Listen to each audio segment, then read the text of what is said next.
Dans cet épisode de Physique en bref, on va s'intéresser à l'optique géométrique, principalement aux lentilles, à la réfraction et au système d'optique géométrique par excellence, l'œil humain. L'optique géométrique se base sur la réflexion et la réfraction. La réfraction, c'est le changement de direction d'un rayon lumineux lorsqu'il passe à l'interface entre deux milieux différents. On peut utiliser ce phénomène-là pour dévier un rayon, un peu comme on veut. La lentille convergente va prendre un objet à l'extérieur de son foyer objet et va créer une image inversée à l'extérieur de son foyer image. Il y a trois rayons principaux.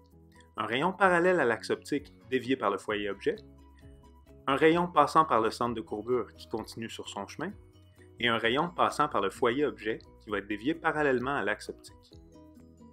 Dans l'œil, il se passe quelque chose de très similaire. Les objets lointains forment une image sur la rétine, qui agit comme un écran qui transforme l'information lumineuse en influx électrique dans le nerf optique. C'est donc dire qu'un objet va donner une image inversée sur notre rétine. Or, on ne voit pas le monde à l'envers. Notre cerveau est capable d'interpréter cet influx lumineux-là et de le remettre à l'endroit. Pour prouver que c'était le cas, Ivo Kohler et Theodor Erisman ont fabriqué des lunettes qui permettent à un cobaye de voir le monde à l'envers. Le cobaye se promenait avec ses lunettes et durant les premières journées était incapable de faire quoi que ce soit. Quand les gens l'attaquaient vers le bas, il levait les mains vers le haut. Quand il essayait de marcher, il tombait toujours. Mais après quelques jours, son cerveau s'est habitué à voir les choses à l'envers, ou à l'endroit sur la rétine, et il était capable de parer les attaques, de se promener à vélo, et même de faire de la moto dans les rues d'Innsbruck.